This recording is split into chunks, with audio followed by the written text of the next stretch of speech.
नमस्कार। आप देख रहे हैं लोकल 7 न्यूज। मैं हूं आपके साथ प्रिया। आज आपके लिए लेकर आए हैं आपके इलाके की बड़ी खबरें, एक्सक्लूसिव ग्राउंड रिपोर्ट्स और वो सारी बातें जो आपके लिए जानना बेहद जरूरी है। तो आइए नजर डालते हैं आज की इस खास खबर पर। भाजपा नेता अशोक गुज्जर ने शहर की कॉलोनियों के निवासियों को आश्वासन दिया है कि उन्हें किसी भी तरह के मकान सील होने के डर की जरूरत नहीं है। लोकल 7 न्यूज के पत्रकार अजीत झा से बातचीत करते गुज्जर ने कहा कि प्रशासन को वह किसी भी गरीब लोगों के मकान छीनने नहीं देंगे। उन्होंने ये भी कहा कि लोग पूरी तरह से निडर हैं और उन्हें भरोसा है कि उनके घर सुरक्षित हैं। गुज्जर के ये बयान ऐसे समय में आए हैं जब कुछ कॉलोनियों में संभावित ध्वस्तीकरण को लेकर डर और अफवाहें फैल रही थी।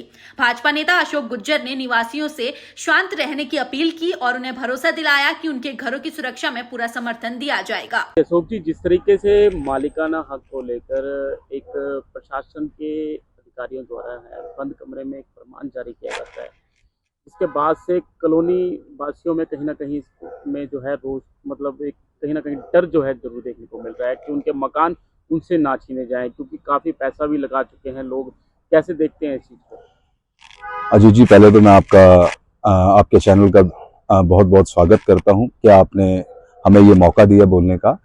अभी आपके सामने 4 दिन से एक वीडियो जो लगातार चल रहा है, जिसके अंदर की हमारी जो 18 कॉलोनियां चंडीगढ़ शहर की, वो कहीं ना कहीं लोग उसमें घबराए हुए हैं। लेकिन कल एक वीडियो भारतीय जनता पार्टी के एससी मोर्चा के जो हमारे अध्यक्ष हैं और जो कि पेशे से वकील भी हैं, उन्होंने उसको पूर्ण रूप से क्लियर भी किया है और उन्होंने नोटिफिकेशन के अंदर जितनी चीजें उसमें लिखी गई हैं वो बकायदा बताई भी गई हैं। उन्होंने बताया बहुत अच्छे तरीके से कि जो फर्स्ट लाभार्थी है 1979 एक्ट के थ्रू जो लाइसेंस उन्होंने पूरा भाई, जिनको लाइसेंस पे मकान मिले थे या जिनको अलॉटमेंट मिली थी उस समय, उनकी किस्तें 10 रुपए थी। 1979 से लेके 2014 तक कांग्रेस पार्टी की सरकार रही। इन्होंने तो कभी मालिकाना हक देने की दूर की बात है, कभी कहीं भी नहीं।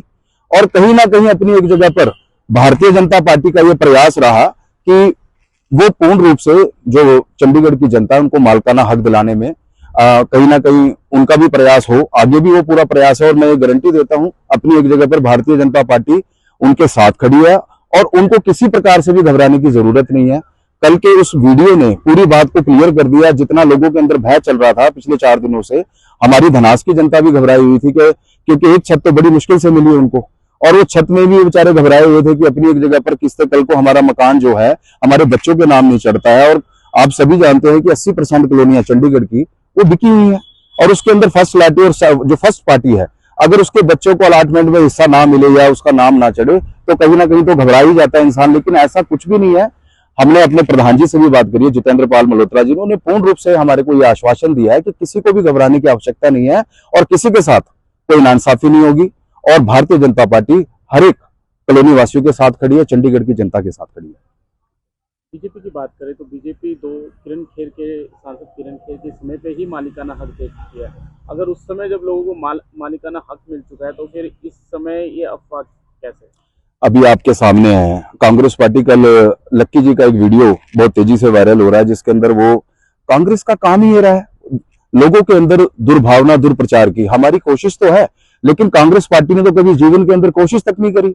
1979 से लेकर 2014 तक उनकी सरकार रही, लेकिन उन्होंने कभी मालिकाना हक देने की बात तो दूर की बात है, किसी को ये बात का कहीं आश्वासन भी नहीं दिया गया। लेकिन हमारी भारतीय जनता पार्टी का ये प्रयास है और मैं आपको पूर्ण रूप से ये चंडीगढ़ की जनता को बहुत जल्द, जो हमारा प्रयास है भारतीय जनता पार्टी का, जो मालिकाना हक देने की बात हम कर रहे हैं, वो बहुत जल्द पूरी होगी। और हम भारतीय जनता पार्टी के जितने भी कार्यकर्ता चंडीगढ़ शहर में हैं और हम भी कॉलोनियों के बीच में रहते हैं, तो मेरा आपके चैनल के माध्यम से सारी जनता को यही कहना है कि उनको घबराने की आवश्यकता नहीं है। कांग्रेस दुर्प्रचार करती है, वो करती रहे, उनका काम ही है। ये भी कहना है कि आने वाले काउंसिल चुनाव है, ऐसे में बीजेपी ये सब करके जो है एंड समय पर जो है अपने नंबर बनाने के लिए या फिर सीट जीतने के लिए इस तरीके का काम करेगी। क्या देखते हैं? आप जानते हैं कल लक्की जी का जो वीडियो वायरल हुआ कि हम म्युनिसिपल कारपोरेशन में लाभ लेने का काम हम कर रहे हैं। अरे हम तो भाजपा के लोग हैं, हम तो जनता के लिए जीते हैं। माननीय प्रधानमंत्री नरेंद्र मोदी जी 24 घंटे काम करते हैं हिंदुस्तान की जनता के लिए। सांसद मनीष तिवारी भी कई बार मालिकाना हक को लेकर संसद में मुद्दा उठा चुके हैं। आपके सामने उन्होंने तो अपने मैनिफेस्टो में लिखा था, उन्होंने तो ये भी लिखा था कि सेक्टर जितनी भी चंडीगढ़ के अंदर झुग्गियां हैं उनको मकान दिए जाएंगे। लेकिन मकान देने की तो बात छोड़ो, जिस दिन वो 25 सेक्टर की झुग्गियां टूट रही थी, शाहपुर की कॉलोनी टूट रही थी, वो कैमरे का उद्घाटन कर रहे थे राम दरबार, और ये जो है कि अपनी जगह ये कांग्रेस पार्टी हमेशा लोगों से झूठ बोलता ही है। अपने मैनिफेस्टो में उन्होंने लिखा, लेकिन कभी लोकसभा के अंदर उन्होंने बात उठाई होगी। बात तो हम भी उठा सकते हैं, हमने भी उठाई है, लेकिन कोई चंडीगढ़ के लिए प्रोजेक्ट लेके आए। आज वो कितने हजारों जिनकी झुग्गियां टूटी हैं उनको इन्होंने आश्वासन दिया था कि इनको मकान दिए जाएंगे। आज वो अपने घरों से बेघर हो चुके हैं लोग, लेकिन मनीष तिवारी जी तो कहीं जनता के बीच में नहीं है। तो म्युनिसिपल कारपोरेशन चुनाव का लाभ लेने का काम जो कर रही है वो कांग्रेस कर रही है, भारतीय जनता पार्टी नहीं कर रही है। भारतीय जनता पार्टी जनता के लिए काम करती है, ना कि चुनाव के लिए। चुनाव के अंदर हम पूरा अपनी जगह पर, जिन लोगों को भी ये पता है कि भारतीय जनता पार्टी की कार्यप्रणाली कैसी है, वो भारतीय जनता पार्टी के साथ खड़े हैं। और उनके जो झूठे चेहरे हैं, जैसे कि लक्की जी हैं, इनके मेंबर ऑफ पार्लियामेंट हैं मनीष तिवारी जी, इनके चेहरे साफ आ रहे हैं लोगों के सामने, और जनता जानती है कौन सच बोल रहा है। तो ये थी आज की अहम खबर, वो हर अहम जानकारी जिसे जानना आपके लिए जरूरी था। अगर आपके पास है कोई खबर, मुद्दा या सुझाव, तो आप हमें जरूर बताएं। हमें फॉलो करें सोशल मीडिया पर और देखते रहिए लोकल 7 न्यूज, क्योंकि खबर वही जो आपके करीब हो। मैं प्रिया आपसे लेती हुई इजाजत, नमस्कार।